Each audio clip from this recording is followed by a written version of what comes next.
sintonia com você.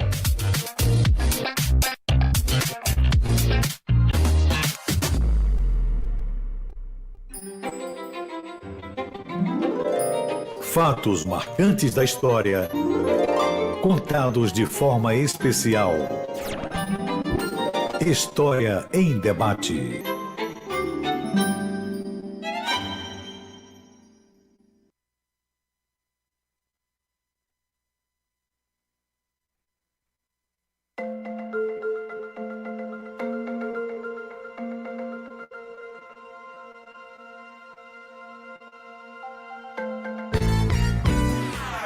Marcos Saldanha. Bom dia, muito bom dia. Amanhã de sábado, 28 de outubro de 2023. E você sabe que nesse horário, nesse dia, você tem um encontro marcado com o conhecimento histórico. Aquela espiada que a gente dá lá no passado, com os pés bem firmes no presente, onde a gente precisa entender o que está acontecendo e por que as coisas são como são, estão como estão, né? E, sobretudo, ter ideia de que direção a gente vai tomar, se é essa mesmo, se a gente muda o rumo, né? Enfim, ultimamente você está acompanhando aí a guerra no Oriente, né? O conflito árabe, né? O conflito palestino-israelense, né? E aí uma chuva de narrativas, uma chuva de informações, né? Muita fake news.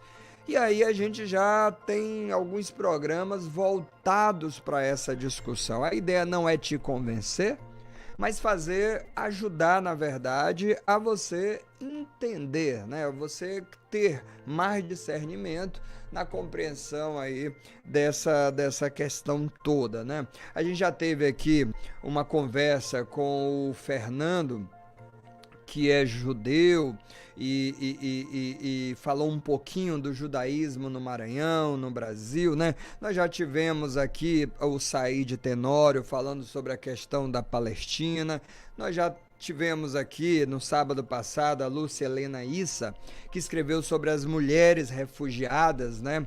Em campos de refugiados, inclusive ela ficou, né? Temporadas nos campos de refugiados, está terminando um livro que vai ser lançado aí ainda esse ano, e contou pra gente sobre essa experiência e sobre o ponto de vista dela, a ótica dela da guerra a partir dessa experiência, né? E hoje a gente também tem um papo muito legal com a Jan Sadik. A Di, ela é secretária de mulheres da FEPAL, que é a Federação Palestina, né, aqui no Brasil. Então, mais uma oportunidade da gente estreitar, criar mais intimidade com essa discussão e entender um pouquinho mais o que acontece no Oriente e que, claro, que nos atinge, né? Seja pela enxurrada de informações na TV, nos celulares, ou seja pelas opiniões nas rodas de bar, né, nos papos. Eu, pelo menos, acontece muito comigo, não sei se acontece com você, Francisco. Eu tenho uma pergunta, né, a pessoa chega para mim e fala assim: ei, meu, o que você está achando dessa guerra aí no Oriente?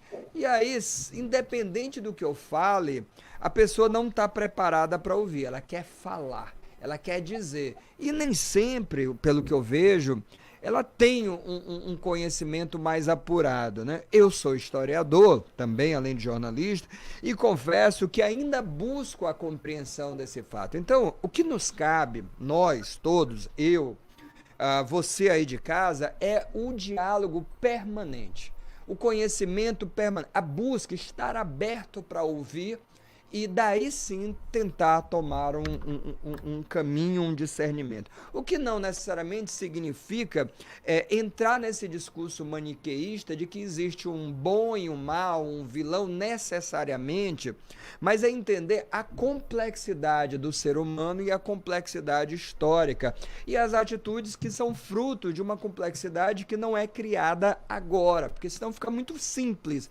você só estabelecer isso e a partir daí você está fechado para qualquer coisa. Então é nesse sentido que eu te convido a participar do História em Debate de hoje. Você que está ouvindo a gente na sintonia da rádio a 1290, na sua casa, no seu trabalho, dirigindo o carro, enfim, ouvindo no dial, e você também que está acompanhando a gente pela internet, está no site da Rádio Timbira, está nos aplicativos, né, Tanin, ou então mesmo está assistindo a gente pelo YouTube, né?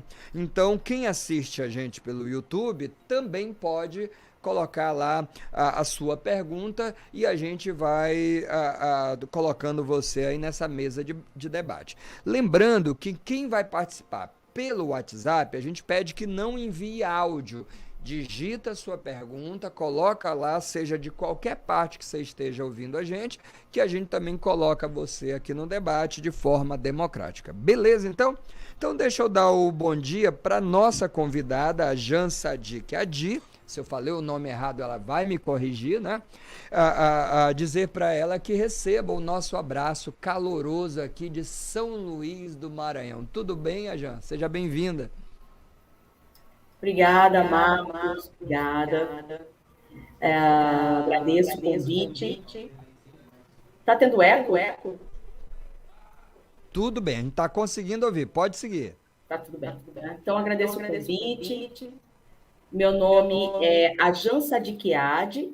Você pronunciou, tá? O pessoal fala Adi, mas é Adi, né? Adi, pronto. A pronúncia em árabe é mais difícil mesmo, é Jen Sadik Ed, então tem uma entonação diferente, né? Mas no Brasil, Ajan Sadikiad.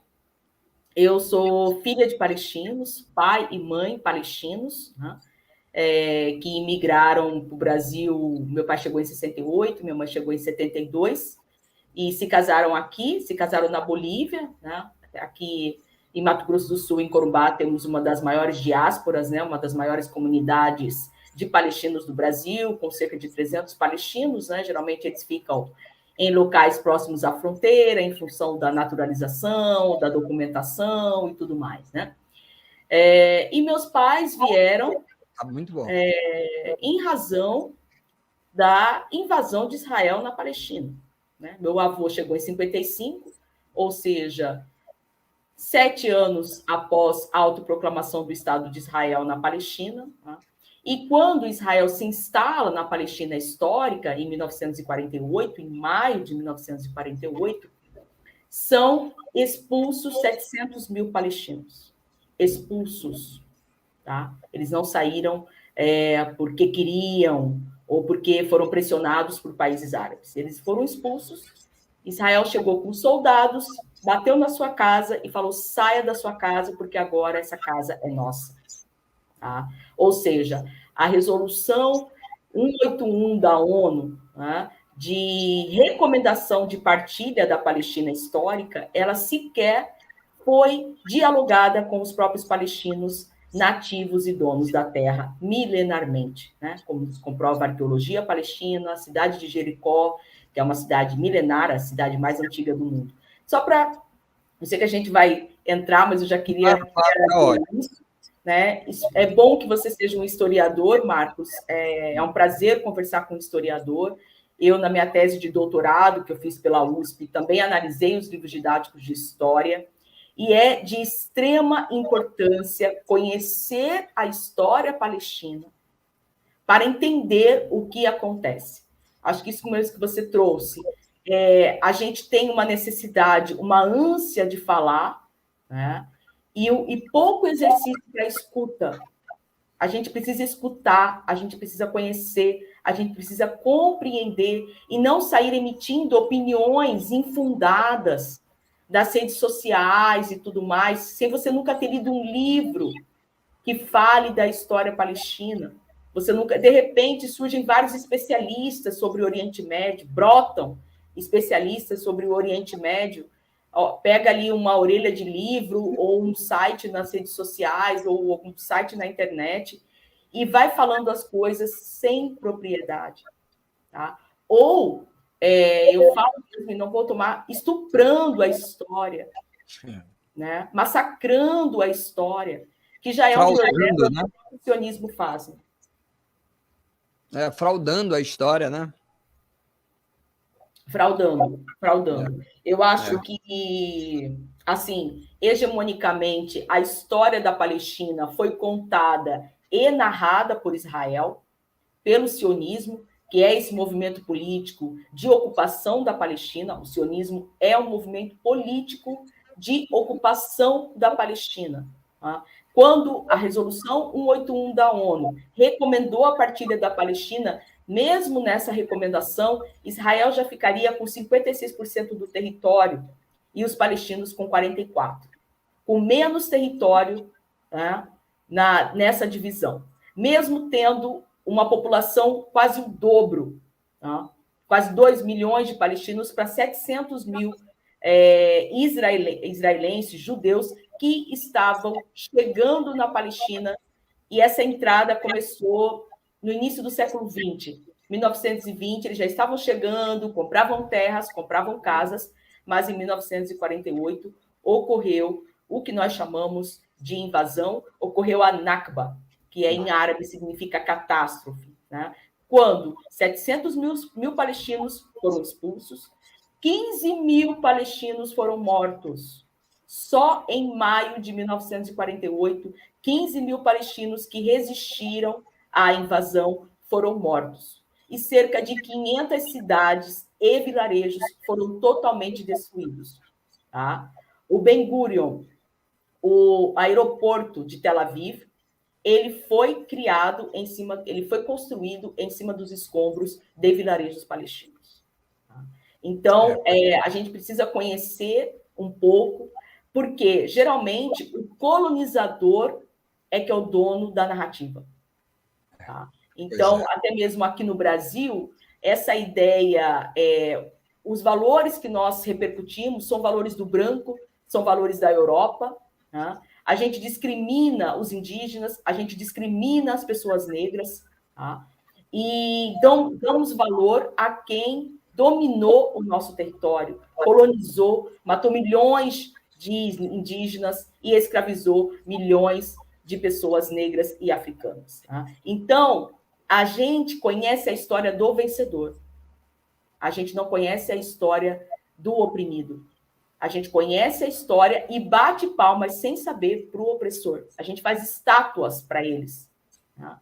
Então, acho que a gente precisa trabalhar isso e conhecer. Acho que eu gostei quando você falou que a gente não está aqui para convencer, mas fazer as pessoas pensarem, tá? Refletirem. Tá? Porque, assim, a situação de colonização, genocídio, ocupação militar e limpeza étnica da Palestina não começou 7 de outubro desse ano. Tá? Essa nossa luta contra todo esse processo de colonização e de dominação começa mais exatamente em maio de 1948. Ou seja, a gente está nessa luta há 75 anos por o nosso Estado, pela nossa autodeterminação, pelo retorno dos refugiados, que é fundamentado pela Resolução 194 da ONU, e mesmo assim, todas as resoluções são desrespeitadas por Israel. Outro ponto também, não é uma questão religiosa. Tá? O sionismo faz uma instrumentalização do discurso bíblico para justificar todas as suas atrocidades contra o povo palestino. O sionismo é um movimento político de cunho e com objetivos territoriais de dominação da Palestina histórica. Então, a gente precisa conhecer tudo isso. Outro ponto também, Marcos, que eu gostaria de trazer... Pois não. Eu entendo, né, toda essa questão do discurso, da narrativa, mas a gente passa também por um genocídio midiático, né? Até o próprio termo guerra não é apropriado para o que está acontecendo. Né? Eu sei que isso está muito colocado, né? Mas o que se trata é de um massacre. Já foram mais de 7 mil palestinos mortos em 3 semanas, em 20 dias. Isso está claro que é um extermínio e uma limpeza étnica do povo palestino. Tem cidades no Brasil que têm 7 mil habitantes. Tá? Então, não é guerra, porque guerra dá uma ideia. A guerra envolve 2 campos, que são 2 estados. 2 estados. Soberanos, autodeterminados. A Palestina não é ainda um estado.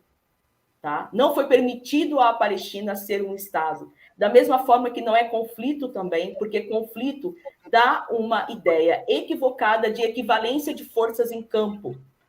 Tá? Um dos mais poderosos exércitos do mundo tá? Contra os foguetes do Hamas não é uma situação proporcional de forças. Tá? Outro problema também da nossa narrativa é colocar Israel e Hamas. Não é. Isso também é uma forma de silenciar a Palestina, de reduzir a Palestina ao Hamas. Tá? A luta palestina é de todos os povos, é de todo o povo, tá? É de todo o povo palestino. Inclusive, o povo palestino defende e apoia o Hamas enquanto resistência. Tá? A resistência do oprimido é chamada de terrorismo. Mandela também foi classificado e estereotipado como terrorista. Quando a gente luta contra o opressor, a nossa luta é chamada de terrorismo para deslegitimar a nossa luta. Tá? Vamos falar um pouco de Fanon aí sobre violência política. Tá?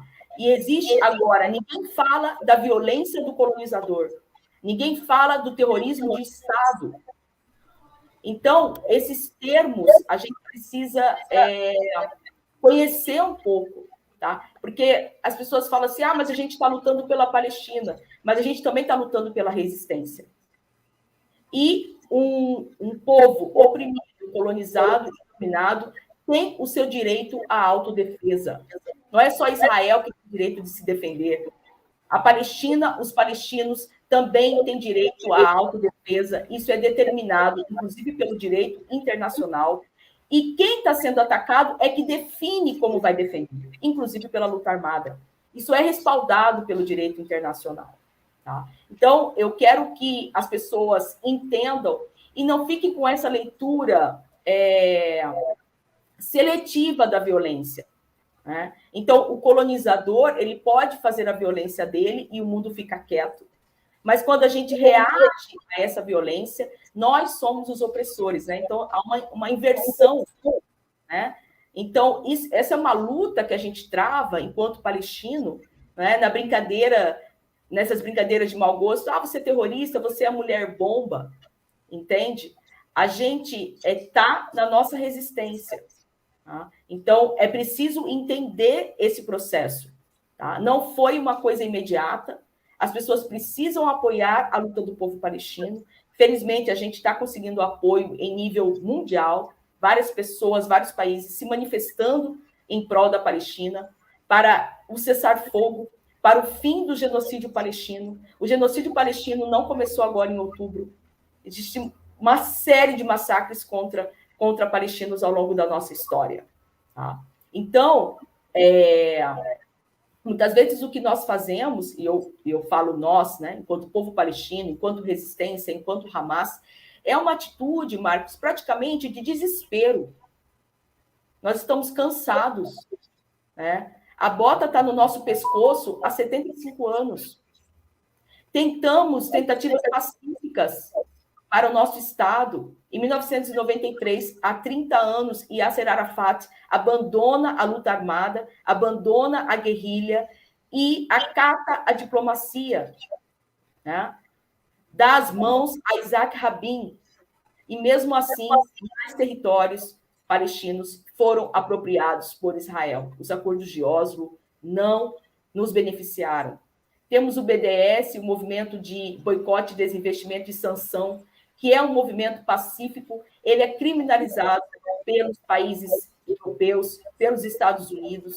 Então, infelizmente, muitos trabalhos, movimentos de cunho pacifista não está funcionando.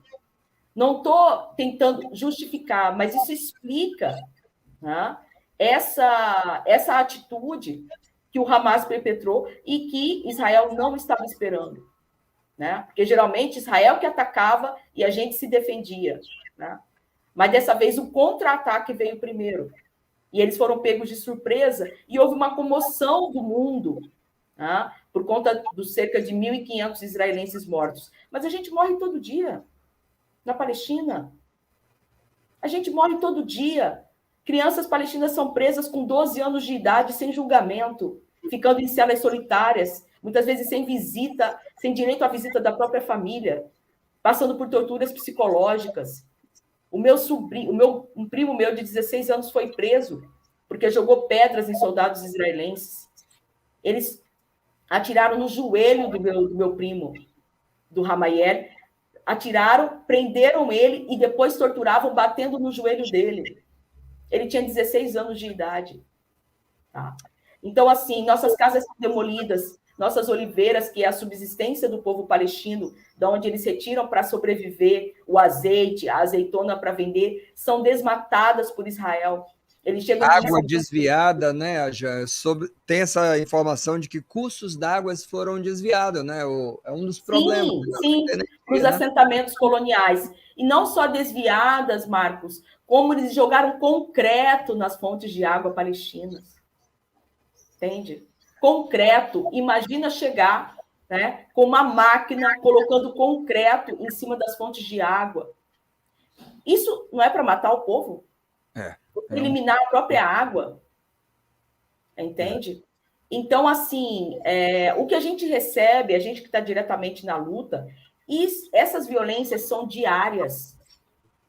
A gente olha, às vezes me chegam vídeos que eu não quero ver, até para manter um pouco a nossa saúde mental, né? Porque é muita violência, a gente corre risco de descompensar diante de tanta violência que a gente vê no WhatsApp. Imagina quem está sofrendo diretamente essa violência todos os dias e há 75 anos. Então, por isso que as pessoas precisam reverter essa concepção de palestinos, tá? Buscar as fontes mais confiáveis para entender a história, ler um pouquinho a nossa história e nos apoiar, tá? Se solidarizar com a gente. É de extrema importância, porque além de todo esse massacre que Israel está perpetrando, causando lá para os palestinos, a gente está aqui, por exemplo, no Brasil, lutando para que não tenha mais violência simbólica contra os palestinos. A violência da narrativa, a violência do discurso, que também nos mata. Esse genocídio midiático, esse genocídio comunicacional também nos mata. Também ajuda a limpeza étnica, porque as pessoas, não sei se sem saber ou por desconhecimento, enfim, né, por acatar determinados discursos, acabam ficando do lado do opressor de uma forma equivocada. Né? Então, a gente faz esse trabalho de reversão desse processo. Né? Pelo menos, pode falar. Não, sim, só lembrar o nosso ouvinte, eu queria muito dos nossos ouvintes que eles participassem, usassem esse espaço, ocupassem esse espaço, né, para dialogar, para tirar, inclusive, essas dúvidas, que eu acho que às vezes a pessoa tem uma dúvida, tem uma coisa que ela não entende, uma contradição que ela queira colocar, que ficasse à vontade, né? O Raimundo Pinto do Brejo, por exemplo, do Baixo Parnaíba, interior do Maranhão, está escutando a gente. Muito obrigado, Raimundo Pinto. Fico muito feliz com a sua companhia permanente, está acompanhando a gente. Tem também o Giovanni Cunha, que está acompanhando a gente, está dizendo bom dia, sabe as palavras da convidada. O Giovanni Cunha, inclusive, ele esteve aqui com a gente falando sobre a questão das religiões de matriz africana. Também nós discutimos sobre a questão da intolerância religiosa, que aqui no Maranhão nós tivemos episódios recentes, mais ainda, de ataques a casas, né, de matrizes africanas. Né? Então, e aí ele esteve conversando com a gente. E eu acho muito legal, porque ele não só foi um programa muito legal, as pessoas tiraram dúvidas, perguntaram sobre candomblé, umbanda, e foram tirando dúvidas, e desde então ele está sempre acompanhando. Quando o Fernando, o historiador, que é judeu, esteve com a gente, ele participou, e quando a Helena Issa esteve aqui, ele também participou, ele está aqui atento com a gente. Eu acho tão legal isso, desse diálogo, acho que esse caminho é bacana. E queria convidar os demais ouvintes que também participassem conosco, que pudessem, né, tirar suas dúvidas. Né? Tem mais ouvinte aqui também parabenizando, dizendo que a sua fala está sendo muito esclarecedora. Né? Obrigada, gente, agradeço. É o Francisco Ramos, que está ouvindo a gente e está dando um feedback pelo WhatsApp. Né? Muito legal isso. Então, o pessoal que está assistindo a gente, Tem mais gente aí, Francis? Tem mais gente aqui, vamos ver. Factos diários, acompanhando a partir de Angola. Que legal, obrigado, bom dia. Fico muito feliz com a audiência aí na África, Angola. A jovem convidada tem domínio no que diz, está de parabéns e defende o fim da guerra para bem de um mundo melhor. Obrigado a essa audiência aí em Angola, e fiquem à vontade para participar. O programa é todo sábado, de 11 a meio-dia, sempre trazendo um tema de natureza histórica, não só com historiadores, porque o diálogo ele é múltiplo, né? Permite várias abordagens, né? A Helena Issa teve sábado passado, ela não é historiadora, é uma jornalista, mas viveu em campo de refugiados, fez trabalho, está escrevendo um livro, eu acho que esse diálogo é muito bacana. As nossas conversas, inclusive essa, elas ficam salvos lá no canal TV Timbira, no YouTube, você pode assistir na hora que quiser, na íntegra, fica lá, não se perde, tá? Então, muito obrigado para quem está assistindo, acompanhando, e a gente reforça o convite de que você também participe. Manda o link aí do YouTube para quem você acha que precisa ouvir essa conversa, né? E convide ela também a participar conosco. Eu queria continuar nessa questão da narrativa. Terça-feira passada, num programa que a gente é parceiro, pela TVE Bahia, que é o Giro Nordeste, nós conversamos com Fernando Pureza. Ele é professor e lançou um livro esse ano, História da Ásia. O foco dele principal nessa história da Ásia é ali Índia, China, não é exatamente o Oriente Médio, mas ele aborda, ele explica, ele fala também, e nessa conversa ele pegou vários pontos e ele colocou, e ele discutia muito essa questão da narrativa, né? De como essa narrativa chega até a gente.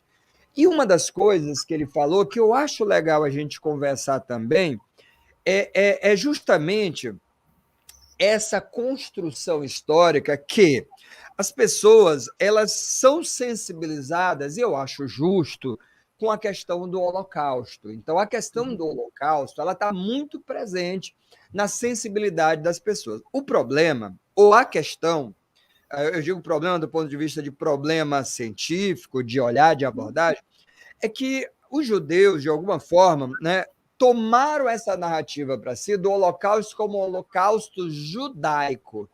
Claro que você tem o Holocausto de judeus, mas, por exemplo, você ignora que no Holocausto você teve armênios, você teve ciganos, você teve deficientes físicos, você teve homossexuais. Isso, homossexuais, uma quantidade de pessoas. E outra coisa, eu não estou desmerecendo, é que virou tabu. Quando você questiona isso, é como se você virasse um antissemita imediatamente. Não é isso, eu sou historiador. Eu preciso entender a coisa a partir de uma problemática histórica, que é o seguinte: aquele judeu do Holocausto também, né, ele tem uma representatividade que não necessariamente representa o todo do judeu. Isso não desqualifica. Veja bem, eu estou só dizendo quem é o judeu do Holocausto e quem é o judeu hoje em guerra, por exemplo. Porque o Holocausto ele é anterior à construção do Estado judaico. Inclusive, vai ser usado o Holocausto para poder justificar a construção. E é interessante, eu acho que as pessoas não sabem, eu estou falando, mas quero que você reforce depois, tá? Que chegou a se pensar, inclusive, na construção do Estado judeu na Argentina. Chegou a cogitar. Então, eu vou usar esse exemplo. Você já pensou se fosse na Argentina? Se a ideia tivesse vingado lá, por exemplo? Porque tem muito argentino que apoia, né, o Estado de Israel. E se pensou em outros lugares. Mas aí, quando você constrói o Estado, se traz uma narrativa bíblica. E aí, quando você traz a narrativa bíblica para isso, você vê muitos fundamentalistas, né, neopentecostais, assumindo essa narrativa de que aquele é o povo de Deus. Então, é interessante como a turma abraçou, né, a estrela de Davi, do judeu, fez uma conexão direta de narrativa sem compreender a história sequer das 12 tribos, sequer, que é elementar para um pastor. Qualquer pessoa que se coloque a ser pastor, no mínimo, ele tem que ter estudado as 12 tribos. No mínimo, no mínimo. É assim, básico, né? E a turma não só está usando de má fé, como também não conhece, desconhece. Então, essa construção do Estado judeu, ela não necessariamente representa o todo do judeu. Tanto é que existe no Estado judaico de Israel uma resistência. É importante que se diga isso. Nem todo judeu apoia o que está acontecendo. É importante que se diga que o primeiro-ministro Benjamin Netanyahu, ele estava numa baixa política. É preciso se entender os vários cenários, né? Ele estava numa baixa política, sim, e ele tem, lá dentro do Estado, ele enfrenta a resistência. Ele estava numa crise de popularidade a ponto de haver uma questão de se colocar assim, espera lá, como assim o Estado de Israel foi pego de surpresa, né, no momento em que ele estava fragilizado? Eu não estou dizendo que isso aconteceu, eu não tenho como afirmar, mas eu digo que há essa narrativa em que muitos judeus do Estado de Israel, que são contrários à guerra e são oposição a Netanyahu, eles não significam o todo. Né? É importante que se entenda isso. Da mesma forma que você não pode julgar o palestino como um todo, o Hamas, você tem o Fatah, né? Me corrija, acho que é o Fatah, né? Uhum. Não é? Fatah. Isso, Fatah. Que é um outro grupo, uma outra linha, né, também que você tem. Então, assim, o que eu estou querendo dizer é que é um tema complexo para você ir no WhatsApp e se manifestar puramente, simplesmente com achismo de uma narrativa que você olhou, que viu, de uma imagem que você viu. Calma, tem muita coisa. Ninguém apoia a violência, né? Mas a violência ela tem várias matrizes, ela tem vários campos. E aqui você precisa entender. Então é engraçado como, de certa forma, muito do que a gente chama de bolsominion, ele incorporou agora, ele tirou a bandeira do Brasil do perfil dele e botou a bandeira de Israel. E assim ele vai cego nessa dinâmica, né? E eu estou falando dele para dar um exemplo, mas muita gente também é possível que esteja apoiando a Palestina sem sequer entender o que foi a Nakba. Eu acredito também que tenha isso. Então, assim, é isso que é a questão. Então, tem muitas questões que as pessoas precisam considerar. Então, eu queria que a gente conversasse um pouquinho mais sobre essas construções das narrativas e alguns pontos que as pessoas ainda, você já falou vários, que precisam considerar, como, por exemplo, essa coisa de que o Estado de Israel poderia ter sido feito, por exemplo, na Argentina, as pessoas não sabem disso, né? Sim, Madagascar. Oi? Madagascar, tinha esquecido de Madagascar, bem lembrado, né? Então, algumas coisas que as pessoas não se apropriaram. Né? Isso. Eu queria que você falasse um pouquinho disso, né? Um pouquinho dos grupos políticos, tanto em Israel como palestinos, para as pessoas poderem entender um pouquinho e ter um pouquinho mais de equilíbrio na balança. Vamos tentar fazer um pouquinho mais, embora você já está fazendo isso, tá? É só para a gente poder reforçar, sair aqui hoje com a sensação de dever cumprido.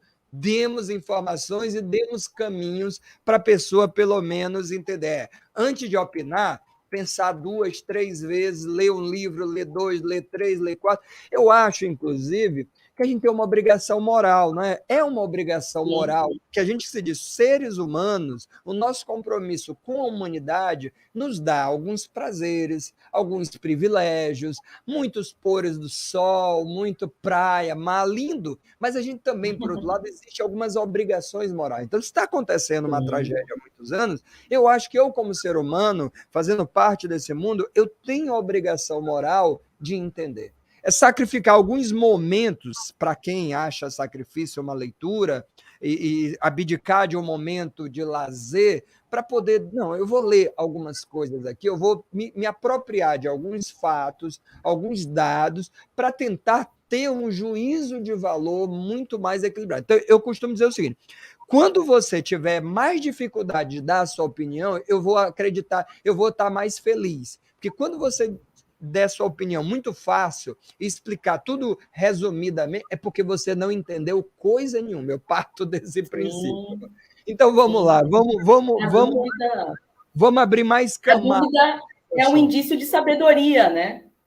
Pois é. Quem sabe de tudo e de todos os pontos, na verdade, beira mais a ignorância, né?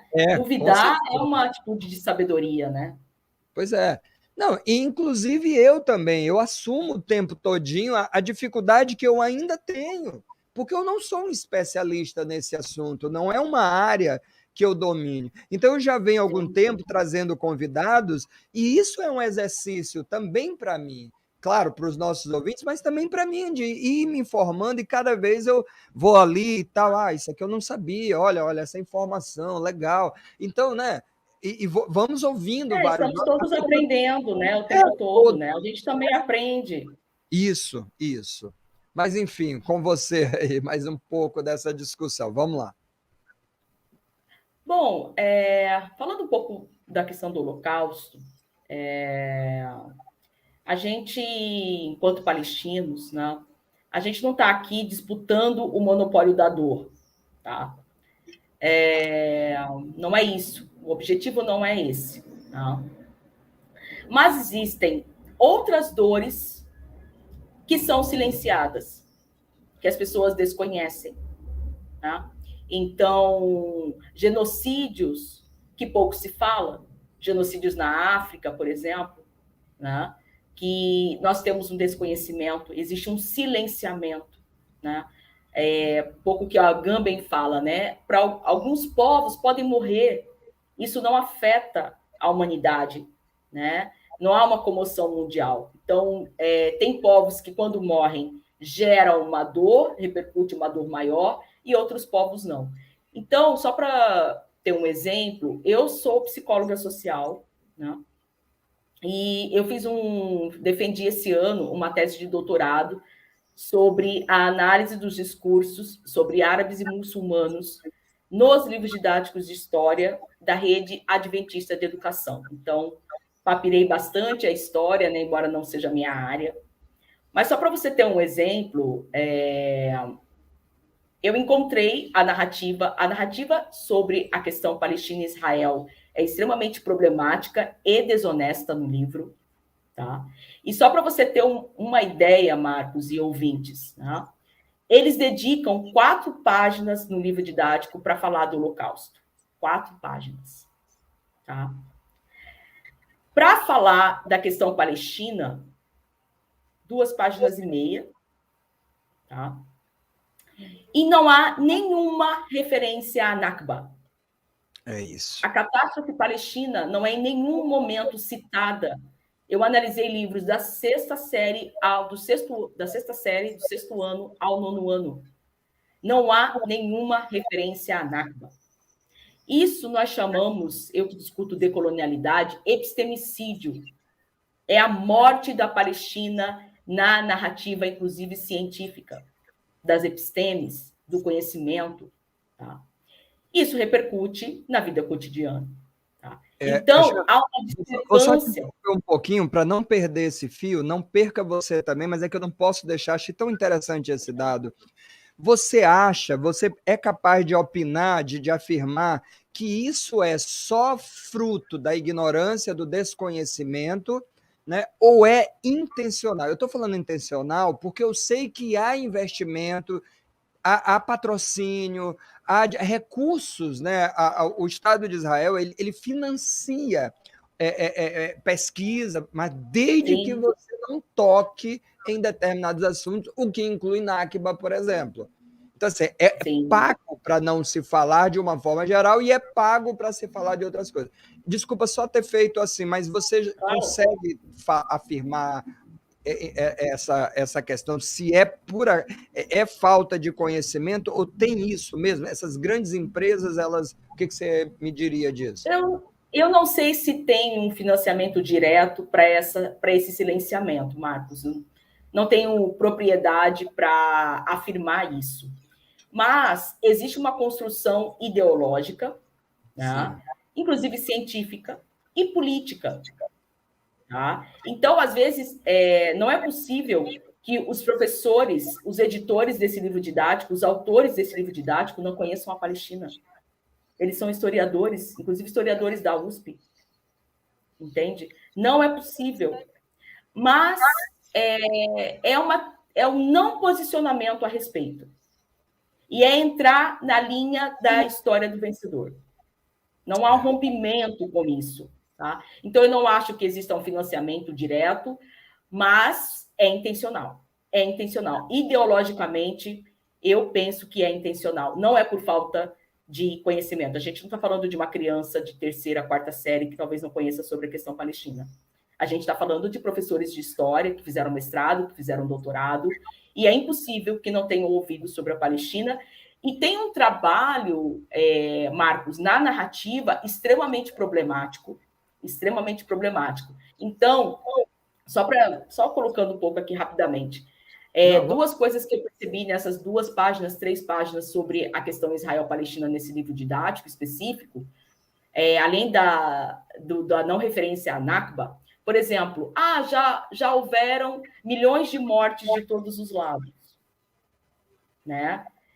Milhares, não, eles falam milhares de mortes de ambos os lados. Bom, 1.999 está na área dos milhares, está no campo dos milhares. Mas a diferença de mortes, tá? Às vezes a gente fala 1 para 10, 1 israelense para 10 palestinos mortos. A OSHA, o Escritório das Nações Unidas para Questões Humanitárias, fez pesquisas que a morte é de 1 israelense para 23 palestinos mortos. Tá? Então, assim, é exponencial a matemática. Tá? E esse não é 1 dado para 10. que você está dando, desculpa te interromper, não, mas da série Aprendendo Hoje, esse dado, para mim, eu não tinha. Né? Então, você imagina quanta gente está ouvindo ele pela primeira vez, da mesma forma que eu agora. Como a gente sempre soube, eu sempre soube, foi desproporcional. Mas isso em dado, em número que você está dando, eu estou tendo acesso a esse dado pela primeira vez nesse instante que você está falando. Para você ver como é desproporcional, inclusive, na narrativa. Só agora eu ouço esse dado. Sim. Então, e aí, por exemplo, eles colocam no livro didático, olha, eu ficava até emocionalmente assim, eu falava, não acredito. Eles falavam assim, mas por que essa situação em Israel? É difícil entender a questão do conflito Israel-Palestina. Mas como que é difícil entender, gente? Como? Como que você não entende o processo de dominação? Então, como que você reduz isso? Gente, mas é tão simples, né? É tão simples um processo de opressão, um processo de colonização. É tão simples. Outro dado que talvez o pessoal aqui desconheça, quando os soldados israelenses ou os colonos que estão em assentamentos ilegais chegam na casa de um palestino e falam, a gente vai ocupar essa casa, essa terra, esse terreno, destrua a sua casa. Destrua a sua casa, porque a gente vai habitar esse terreno quando essa casa for destruída. Os palestinos precisam destruir a própria casa, tá? Porque se Israel destrói, você paga uma multa pela demolição. O palestino tem que pagar pela demolição feita por Israel à sua própria casa. Imagina se isso acontecesse com você. Se coloque no lugar, vamos ter um pouco de empatia. Mais uma informação nova, eu não sabia especificamente dessa informação. Sim, ou você destrói a sua própria casa, agora, se eles demolirem a sua casa, você paga uma multa pela demolição. Você tem que pagar pela demolição feita por Israel. Tá? Então, assim, eu penso nisso, e só para fechar, a gente até acabou saindo um pouco, mas eu vi um vídeo de um garotinho de cerca de 7 anos na faixa de Gaza, que ele estava fazendo o reconhecimento dos corpos de todos os familiares dele que morreram. Um garotinho de 7 anos. Eu penso como psicóloga, como fica isso? Para onde vai essa dor? Para onde vai essa raiva? Aí eu falo, tá aqui um combatente do Hamas, em potencial. Porque ele vai querer se vingar da morte de toda a sua família. Entende? E isso é quase instintivo, gente. É quase instintivo. Se todo mundo matar a sua família, você reconhece o seu inimigo, o que você vai fazer? Como você vai crescer com esse sentimento? Vai querer pacificar? Vai querer perdoar? Difícil. É muito difícil. Quando eu olhei esse vídeo, eu fiquei extremamente sensibilizada. E eu estava falando, tá aqui o que acontece. Imagina a dor desse menino com 7 anos. Meu avô foi órfão de guerra. Então, essa história, ela repercute, tá? Só um termo. A gente fala aqui na psicologia, só entrando um pouco na psicologia, a gente fala de transtorno do estresse pós-traumático, tá? Pós-trauma. A gente da psicologia, e eu dialogo um pouco com a questão palestina, não tem pós-trauma para os palestinos. Os traumas são reincidentes. A sua casa é destruída hoje, daqui a 3 anos sua casa pode ser destruída de novo. Entende? Os traumas reincidem, não tem pós-trauma. Eles voltam. Então, é preciso entender como que fica, tanto a nível macro, quanto a nível micro, como que está a cabeça, o coração, a alma dessas pessoas que perderam toda a sua família. O médico que estava atendendo no hospital da faixa de Gaza e, de repente, recebe a sua mulher morta. Entende? Recebe seus filhos feridos. E ele vai lá querer receber os filhos que estão feridos e tem outras pessoas pedindo, implorando para que salvem elas. Então, é muita violência contra nós. É muita violência. Entende? É uma barbaridade. A gente precisa se sensibilizar com isso, porque agora acontece com os palestinos, depois vai acontecer com outros povos. Tá? Porque já aconteceu. Pois é, enfim. Jan, a Deise está assistindo a gente pelo YouTube e está dizendo o seguinte: buscar informações de diversas formas e não só de um veículo, que muitas vezes é tendencioso. Ela está dando bom dia, está assistindo, né, a gente pelo YouTube. A minha questão para você eu já indiquei, por exemplo, o História da Ásia, do Fernando Pureza, embora não seja especificamente disso, eu acho que é um livro legal para a pessoa ler, porque daí já conhece o Oriente um pouco mais. Então, a editora Contexto, por exemplo, é uma dica que eu dou, porque eu conversei com ele na terça-feira, nessa semana, li o livro e acho interessante. As pessoas estão vendo muito, né, nas emissoras tradicionais. Aí você tem Al Jazeera, você tem muita coisa que as pessoas não olham, por exemplo, assim, de jeito nenhum. Né? E existe, eu acho que existe, acho que eu li. A Al Jazeera tem a versão em português, salvo engano. Enfim, eu queria que você desse agora, a gente tem uns 5 minutinhos ainda de papo, e eu estou com medo de não dar tempo, porque você é da FEPAL, da Federação Árabe Palestina do Brasil. O que você recomenda? Assim? Por exemplo, na FEPAL, a pessoa vai lá no site, tem informações. Que outros lugares? Dá para a gente, assim, faz assim, uma curadoria bem simples, claro, para quem está ouvindo a gente em qualquer lugar, possa, seja de livros, seja de filme, ou seja de sites. Bom, você está assistindo lá a Globo, você está assistindo SBT, tá legal. Mas, assim, antes de compartilhar qualquer coisa que você recebeu pelo WhatsApp, dá uma olhada também em alguns lugares e algumas coisas. Me faz assim uma pequena curadoria de algumas coisas que você acha que vale a pena os nossos teleouvintes investir no tempo em alguma coisa aí para entender melhor. Olha, gente, vocês podem recorrer à página tanto de Facebook quanto do Instagram da própria FEPAL, da Federação Árabe Palestina do Brasil, tá?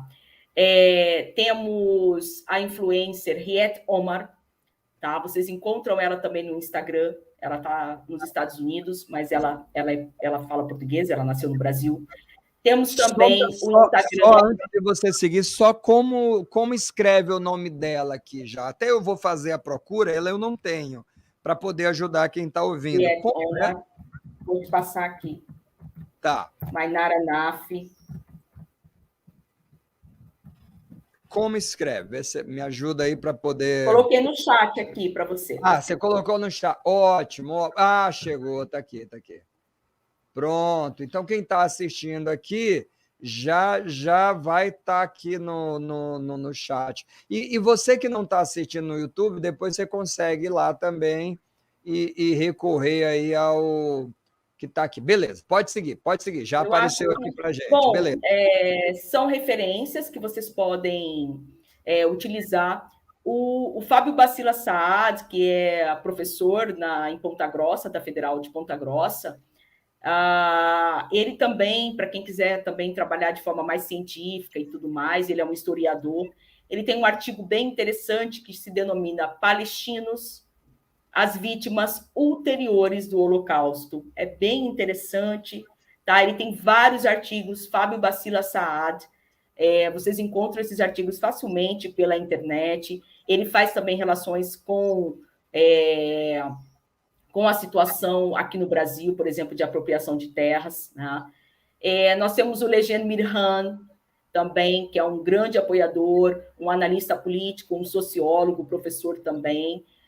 Vocês podem encontrar até a minha página do Facebook também, eu sempre posto, meu Facebook é político, não é uma página, é um perfil, mas é público, vocês podem também, eu tenho uma página no YouTube também, todos esses vídeos que eu trago, que eu faço, as lives, as entrevistas, os podcasts, eu deixo disponibilizados também, tá lá no YouTube, a Jan Sadiq Aad.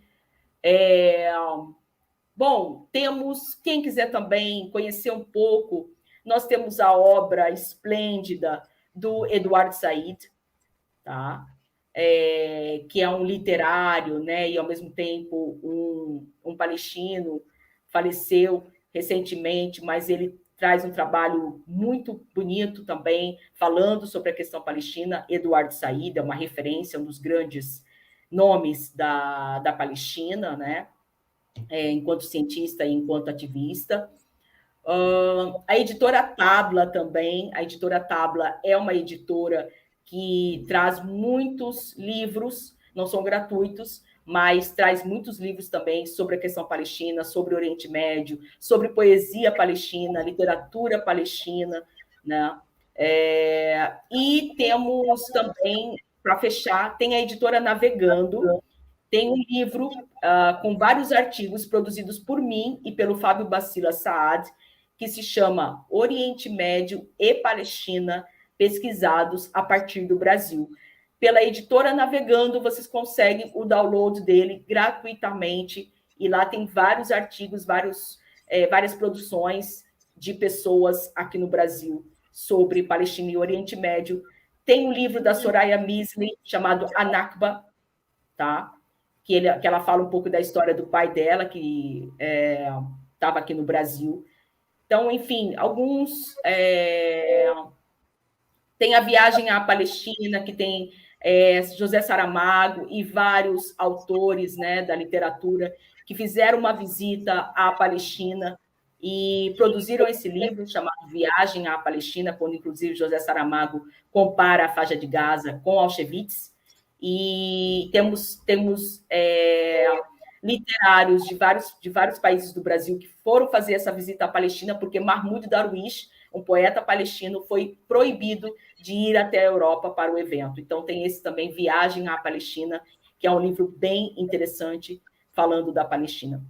Temos muitos, mas vocês encontram aí algumas referências que eu passei para vocês, vai encontrar muita coisa boa, importante, ética e necessária para entender a Palestina. Que legal. Olha, alguns eu já rapidinho, depois eu vou voltar e vou pegar esses dados, eu vou pedir até para você mandar pelo Zap. Você faz essa listinha pelo Zap. Sabe a ideia que eu tive? A gente já vai encerrar. Eu vou pegar depois esses frames, essa parte da entrevista, eu vou cortar ela e vou botando a legendinha embaixo você vai me passar essa lista que você me deu, não esquece, você manda, coloque, e à medida que você for falando no vídeo, eu vou botando lá o nome. Ótimo. E a gente vai divulgar só, além do programa que fica salvo, só esse, porque, inclusive alguns que você mostrou, eu nem conhecia a Editora Navegando, por exemplo, tá vendo como a gente aprende? Por exemplo, eu nem sabia da existência dela, né? Então, são todos livros gratuitos. Pois é, ó, não sabia. Olhei aqui, agora eu não seguia. Eu sigo muitas editoras, ela eu não seguia. Então, muito legal. A gente já está em cima do horário. Eu queria agradecer muito. Foi em cima da hora, a gente precisa revelar assim. O Alid, ele ia participar com a gente. 5 minutos. Inscrição, O Alid ia já me substitui ali. Ô, gente. Pois é. E aí ele teve um problema. Ótimo, eu agradeço, Marcos. Agradeço todos os ouvintes também. Pois é, e colocou a Jan aqui no fogo. Pai, eu digo, gente, ela vai conseguir ir de boa. Então eu agradeço o Alid pela indicação, escolheu uma pessoa, não podia ser melhor, foi perfeito. Você é uma simpatia, ajudou muito a compreender e eu realmente espero manter, quer dizer, aqueles encontros da vida legais, quero manter contato com você sempre e dizer que a gente está aqui sempre à disposição. Esse é um espaço de uma rádio pública, é uma concessão pública já. E uma concessão pública que ótimo. Tem obrigação de fazer isso, abrir para o conhecimento múltiplo, informar, tentar entender. Então, eu fico muito orgulhoso de permitir que isso aconteça. Eu acho que é o bom uso de uma concessão pública, né? Então, eu acho que é nada mais do que isso, né? Jan, obrigado. E a gente vai mantendo contato, viu? Muito obrigada, Marcos, a toda a equipe, muito obrigada aos ouvintes. E vamos até a vitória. Palestina livre, tá bom? Para todos os povos oprimidos desse mundo, livres também, e por um mundo onde caibam todos os mundos. É isso aí. Legal, que lindo. Um abraço. Abração, obrigado, viu, Jan? Obrigado mesmo. Obrigado, Francisco Nunes, que faz essa técnica aqui, que, enfim, colocou aqui a Jan no ar, fez o contato, equalizou o áudio, tirou os ecos ali do início, que a gente estava com eco, a Jan deu feedback já que melhorou. Obrigado, Francisco Nunes e toda a equipe da Rádio Timbira. É um privilégio ocupar esse espaço com vocês, queridos teleouvintes, né?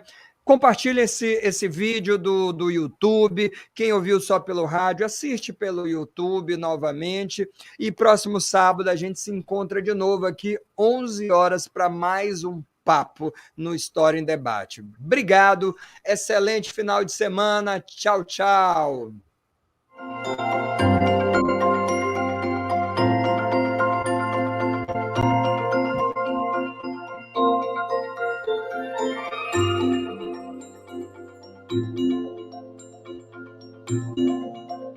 Timbira, em sintonia com você.